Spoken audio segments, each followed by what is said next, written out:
Good morning from Nicosia, Cyprus. Friday morning here, and I thought we would do a video. Got a lot to talk about.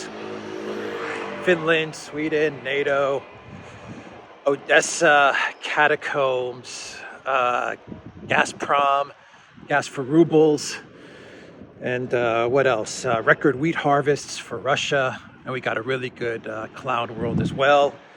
But first, let's discuss real quick Rand Paul and the fact that Rand Paul has decided to block, for the time being, block the $40 billion aid package to Ukraine. Rand Paul is blocking the fast tracking of this package. So basically what McConnell and Schumer wanted to do is they wanted to get all 100 U.S. senators to approve this $40 billion that's going to be going to Ukraine, supposedly going to Ukraine.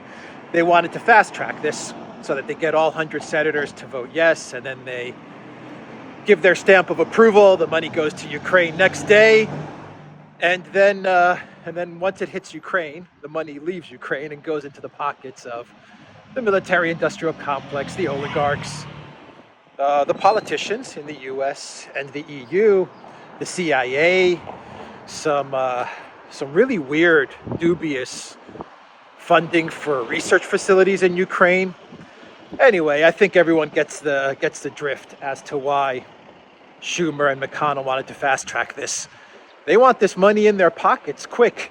They don't want to wait. They're like, let's get this $40 billion into Ukraine real quick so we can get it out of Ukraine real quick, because the way things are going right now in Ukraine, we may be looking at the collapse of the Ukraine military in the Donbass in the next week or two. I mean, it may take longer, but I'm saying the way things are looking, it's not so good for Zelensky and his regime, because Popasnia, that victory in Popasnia was huge. I mean, huge. The Russians are now really grinding down the Ukraine military, and things are looking very, very bad. So anyway, so Rand Paul decided to stop this fast tracking of the $40 billion.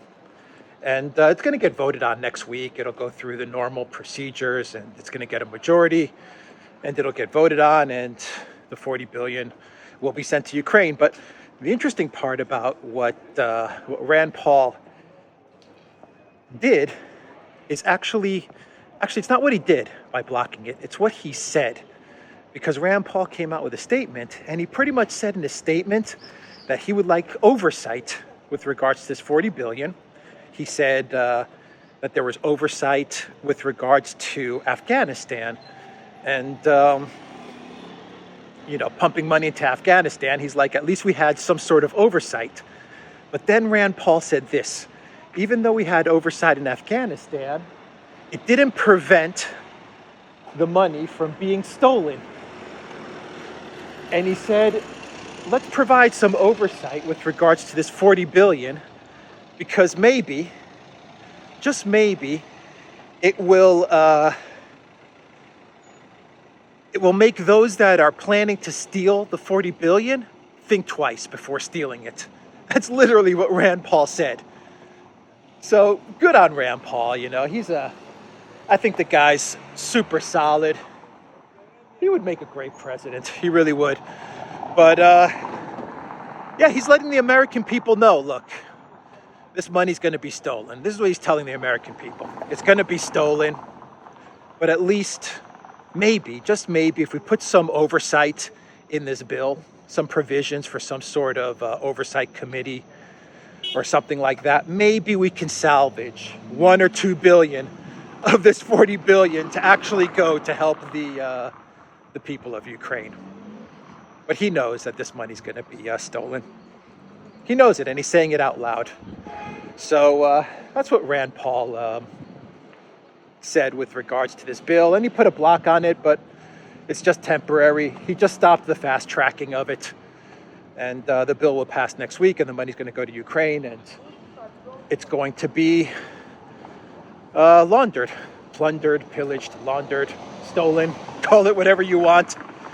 It's going to be a big payday for a lot of people in the next week or two. A lot of people are going to become very, very rich from this 40 billion. So, yeah. Finland and Sweden. I want to discuss what's going on there. We have an update with regards to their fast tracking into NATO.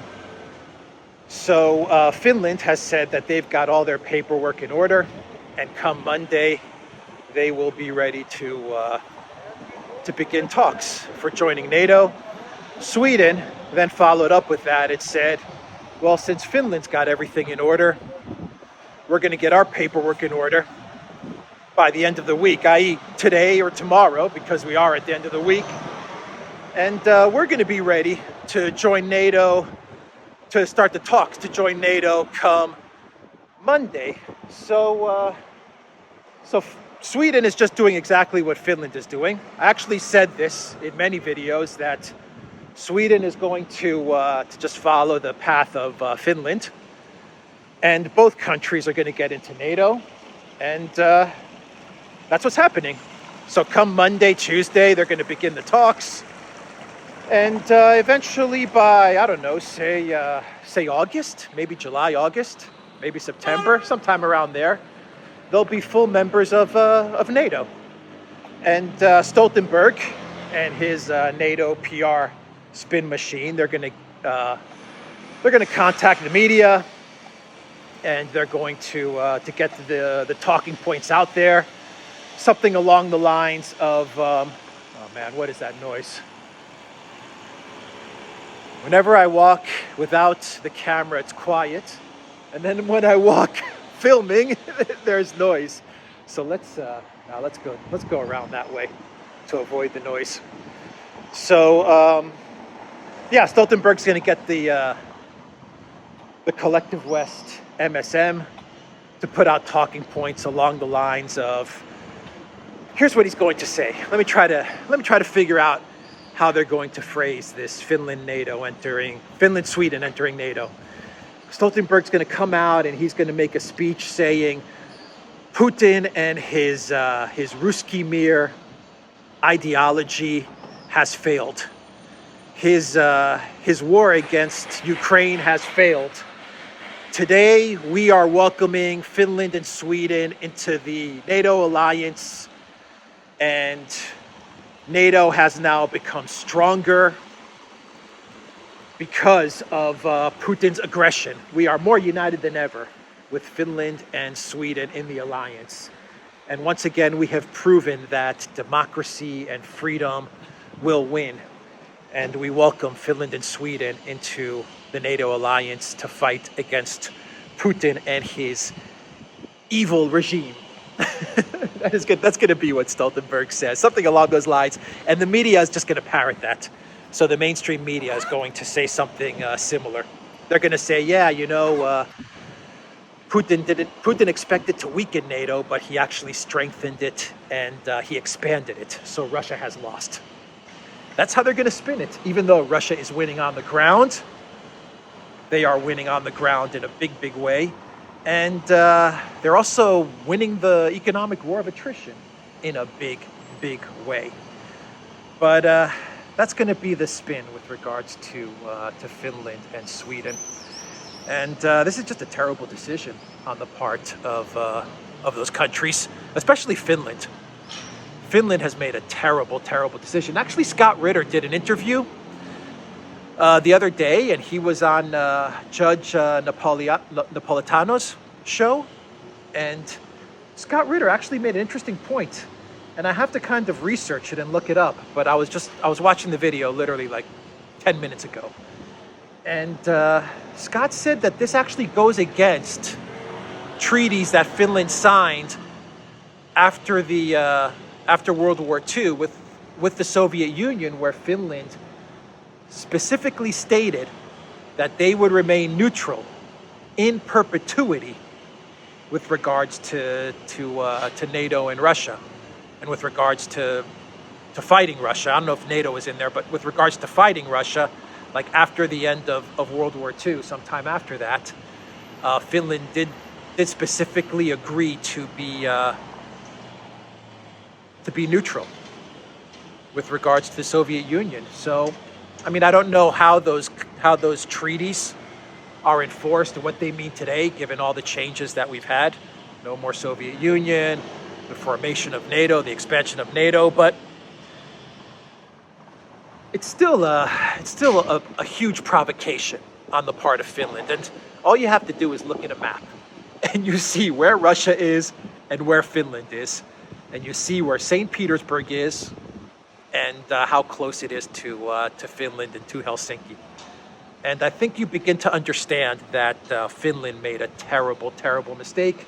Now, I know there's analysts, including the Duran, me and Alexander, who believe that Russia will adjust to this, and it's not going to be as big as a threat as, say, Ukraine war was, and Russia may not see it right now as an existential threat, like Ukraine was an existential threat. But give it some time.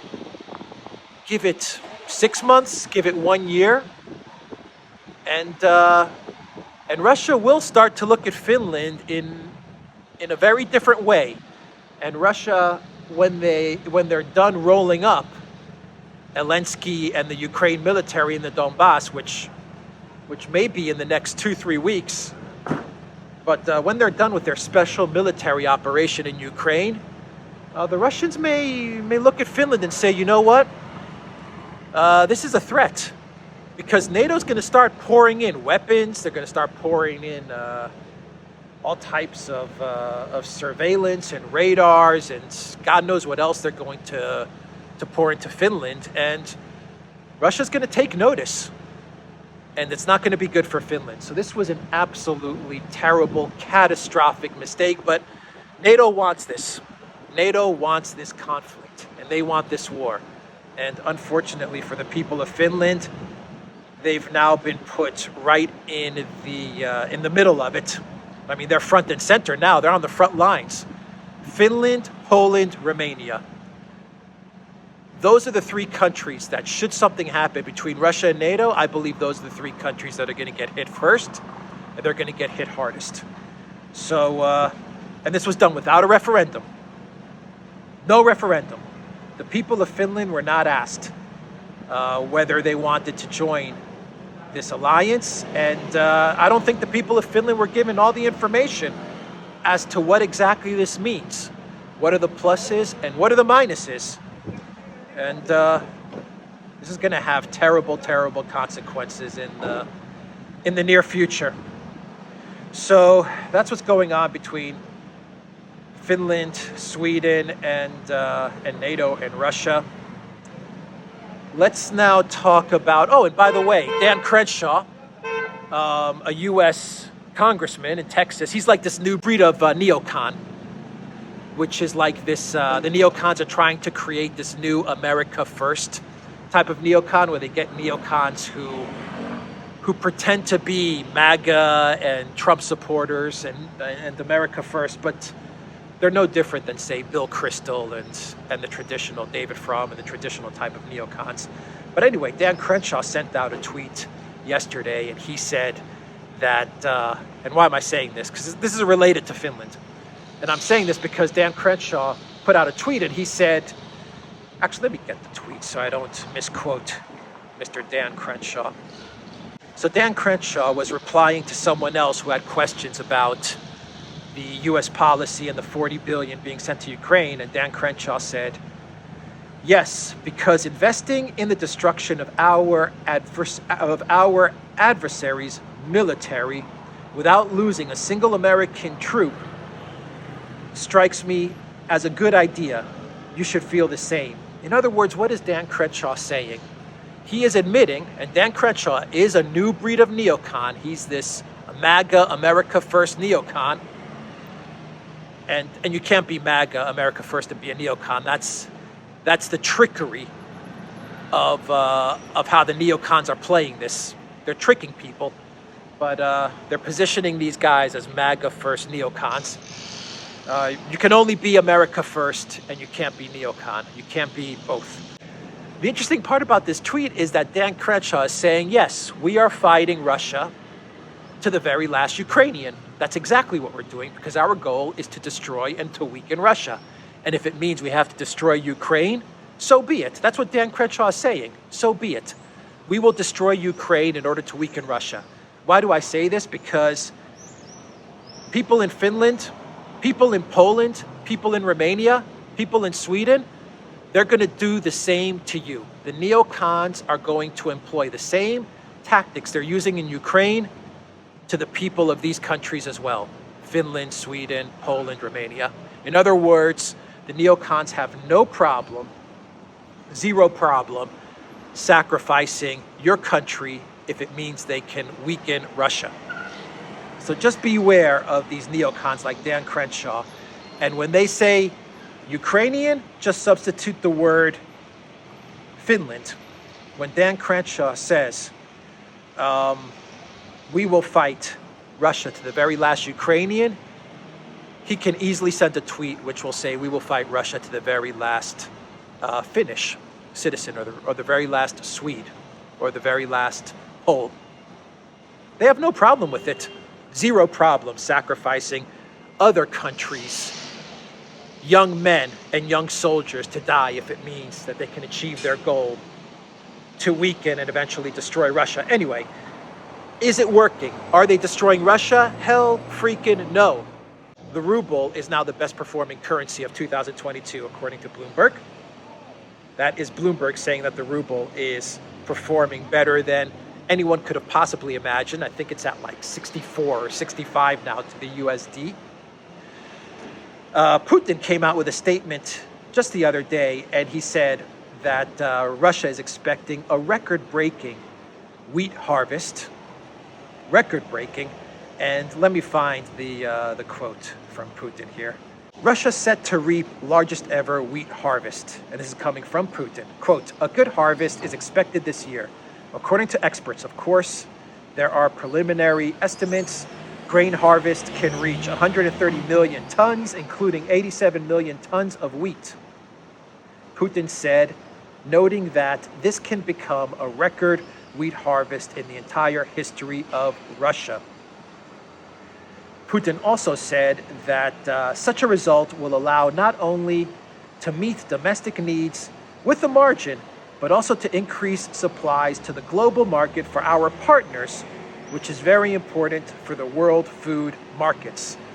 Our partners, i.e. friendly countries, not unfriendly countries. The friendly countries will be able to get Russia's wheat. The unfriendly countries, they're not going to get any of it. And if they do manage to get any of Russia's wheat, it's going to be on wheat for rubles payment structure, like the gas for rubles payment structure. Now, i.e. deposit rubles, deposit your foreign currency in Gazprom Bank, open up a rubles account in Gazprom Bank, and then we'll send you your wheat. It's going to be something like that. No, it's going to definitely be that. So the friendly countries are going to benefit for this record-breaking wheat harvest. Unfriendly countries, you're screwed. But what is Putin saying? He is saying while the collective West is facing record inflation, food shortages, lack of baby formula, all of these things that we're seeing now unfold in the collective West. Russia is fine. Russia has food. Russia has gas. Russia has oil. Russia has metals. Russia has commodities. And Putin is saying that, you know what? We can take care of our people, and we will take care of our people, and we'll also be able to sell these commodities to friendly nations. And unfriendly nations, well, gas for rubles, wheat for rubles, metal for rubles, oil for rubles. That's going to be the scheme going forward until Russia decides one day, you know what, we've got other markets like India and China and other countries in Asia that we're going to give priority to, and we're going to sell our gas and oil and wheat to them.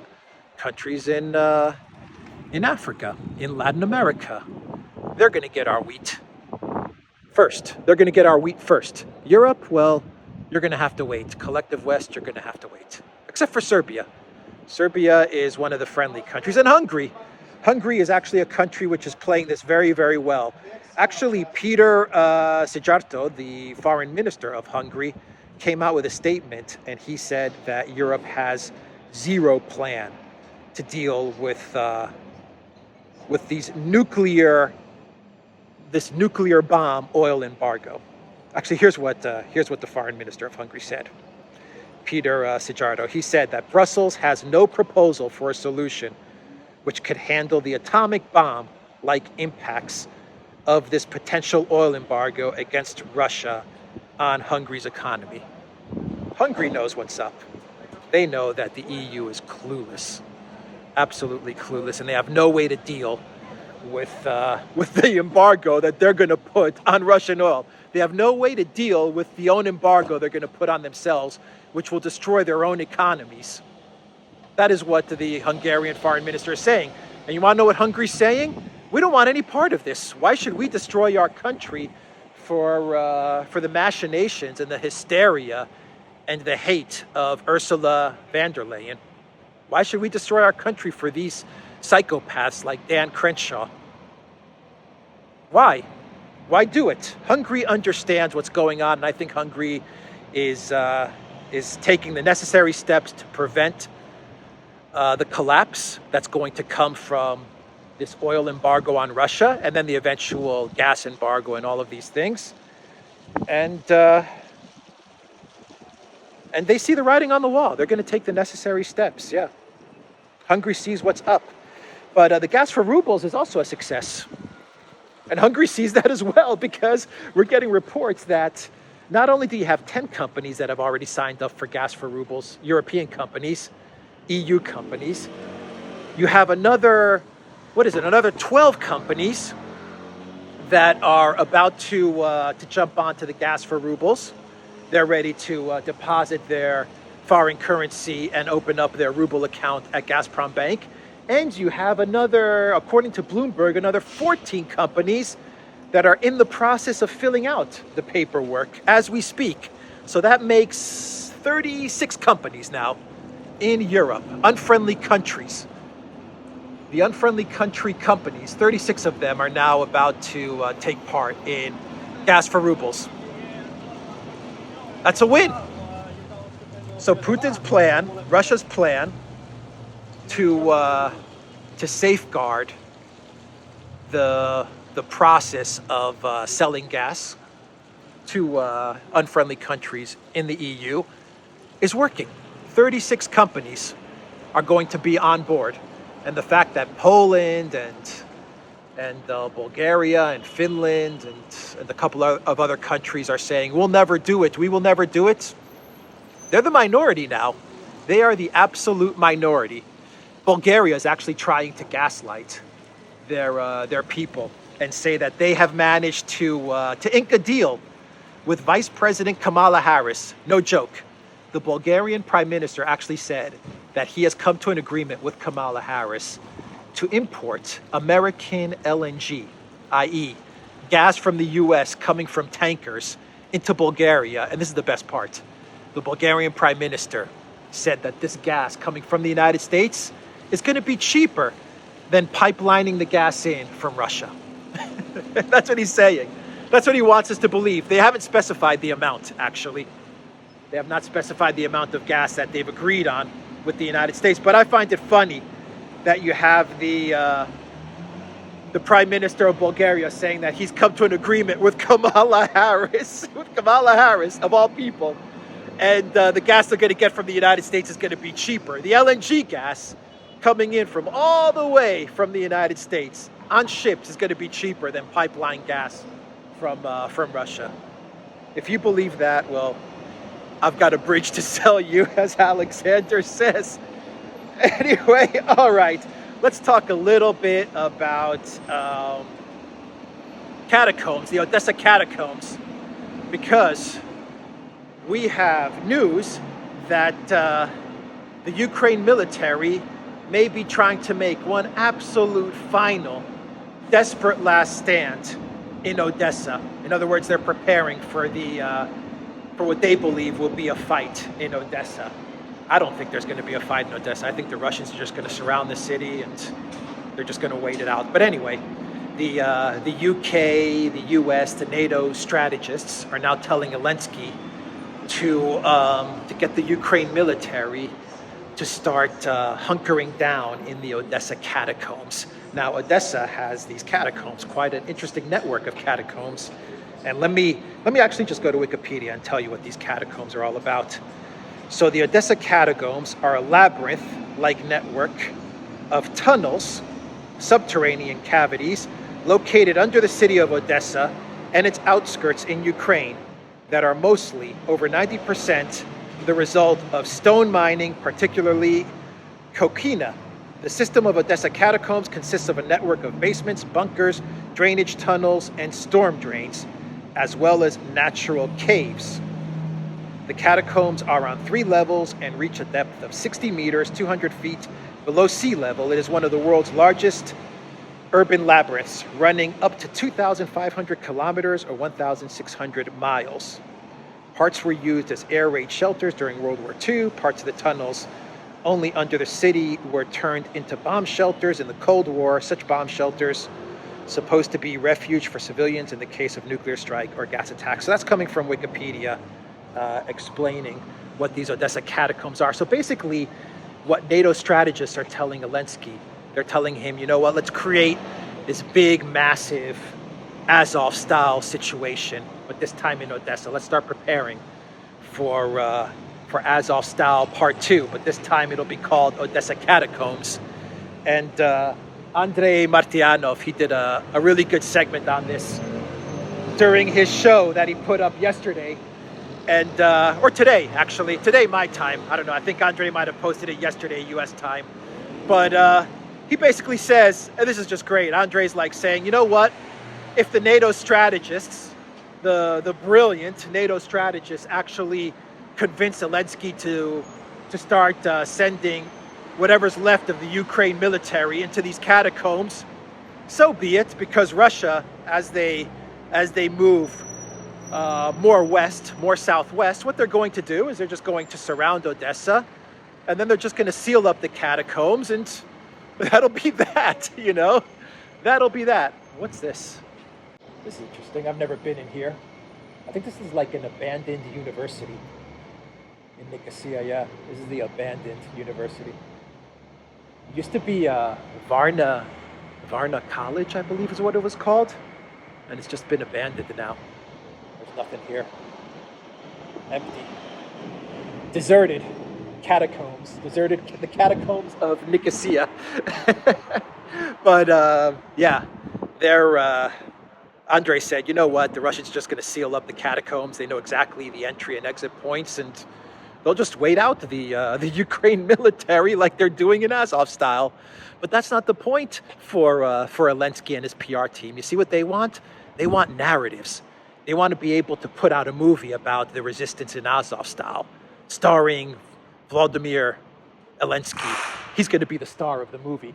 And they would want, wow, and they would like, you know, maybe another movie about the Odessa catacombs and how the Ukraine military made their last stand in Odessa, in the catacombs underneath the city of Catherine the Great. You know, they want narratives. They don't want a victory. They want narratives, and they want to delay the Russians. They want to delay the Russians, bog down the Russians, and create these really interesting, digestible movie narratives for the Western public to consume. Anyway, that's what's going on with the Odessa catacombs. There is one big story, and gosh, I can't believe I wasn't going to talk. I almost forgot about talking. My God, I almost forgot about this story, and I think this is the most important story, and it has to do with abandoned.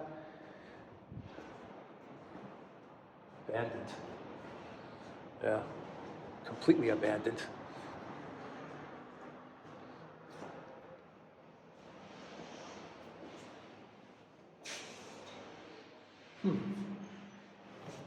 Lights still work. So it has to do with the Russians changing their stance on Ukraine's accession into the EU. This is huge. I mean, this is huge.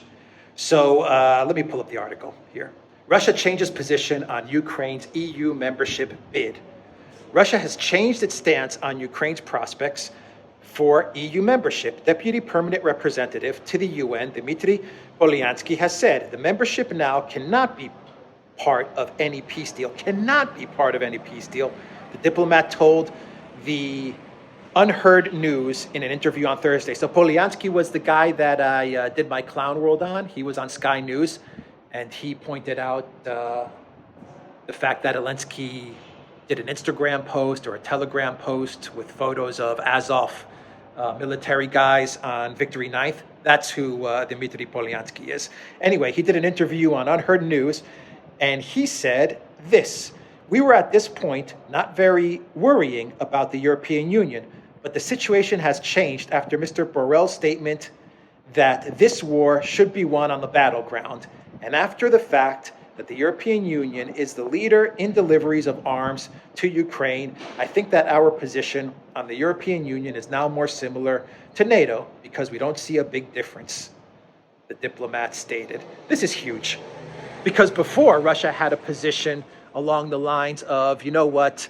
NATO is a red line, but if Ukraine wants to pursue accession to the EU, go ahead. Now that's over. Ah, yeah, Varna Free University. Varna, Bulgaria. You see? Bulgaria. The theme of today's video is Bulgaria. Varna here is a beautiful city. It's on the beach in Bulgaria. I hope to visit there really, really soon. It'd be nice to check out both Sofia and Varna, Bulgaria. Anyway, yeah. So this is a huge policy change for Russia. And they're really turning the screws on Ukraine now. And they're turning the screws on the EU. Basically, it's Russia saying, you know what? There is no NATO for the EU, for Ukraine, and there is no EU for Ukraine. And that's our new policy. Take it or leave it. So that's it. Ukraine is, if there's going to be some sort of peace agreement, some sort of ceasefire, Ukraine is going to have to be a completely neutral, non-aligned country in no institutions, in no organizations, none of this stuff. No EU, no NATO, none of it. None of it. And it's going to have to be a country that is controlled by a Russian puppet government. That is, if Ukraine remains to exist as a country. I don't think it will. I think the Ukraine that we might get, if it's even going to be called Ukraine, is going to be this rump little sliver of land split between Poland on the west and Russia on the east, and whatever that Polish occupied area will be called, and whatever the Russia on the east is going to be called, Novorossiya or God knows what. I mean, you know, Kherson, there's a lot of statements in and around Kherson saying, you know, Kherson should do a referendum to rejoin Russia. No, Kherson should become part of a different republic that will encompass Crimea as well, or there should be just an accession into the Russian Federation and no referendum. So, there's a lot of talk in and around Kherson, Mariupol, Crimea, and how they're going to be part of Russia, or how they're going to be related to the Russian Federation. We don't really know yet what's going to happen, but we'll see. We know that they're giving license plates now in Kherson, which are don't even have any of the Ukraine flags or anything on them. I mean, you know, it's over. They actually have the Taurida government, which goes back to Kherson's like early days when it was associated with the Russian Federation. Those license plates are actually referencing that time period. So the entire southeast region of Ukraine is lost, and the southwest is going to be lost, and the Russian government now, according to this statement, is saying, you know what, if there even is a Ukraine left at the end of all of this, then that Ukraine is going to be completely non-aligned, neutral, not a part of any organization whatsoever. That's what the Russians are saying, and they're going to get their way. They're going to win. They're going to win. They're winning the economic war. They're winning the war on the ground, and Ukraine is being dismantled and destroyed. And it's horrible what's happening, but Dan Crenshaw summed it up. We don't care. Dan Crenshaw said it. We don't care. As neocons, we don't give a crap, because we want to weaken Russia all the way to the last Ukrainian. And once we're done with throwing all the Ukrainians into the Russian grinder, then we'll look at Finland, Poland, Romania, and we'll just keep on throwing stuff at Russia until there's nothing left of Europe. So yeah, that's huge news about the change of stance from Russia with regards to Ukraine and the EU. The Russians are really turning the screws on Ukraine, and they're turning the screws on the European Union in a big, big way. Borrell really messed up. Borrell ran his mouth like the jackass that he is. Excuse my language, but Borrell is an idiot. And he was talking about there is no solution, there is no diplomatic solution, only a military solution. And he was buying into the ridiculous reports that Ukraine was winning, Ghost of Kiev, Snake Island, and all that nonsense. Borrell was actually buying into that, or he was misleading the population to believe those fake news stories. And now look at what's happening. Ukraine is collapsing, and Russia is they're really turning up the heat in a big, big way. So on the diplomatic front, on the military front, on the economic front, and they haven't even started yet. I mean, the Russians are way at the beginning of their retaliation, way at the beginning. Ruble is strengthening. They got a lot of wheat, a lot of food, a lot of energy. What a disaster this has been for not only for the collective West, but mainly and mostly for Europe.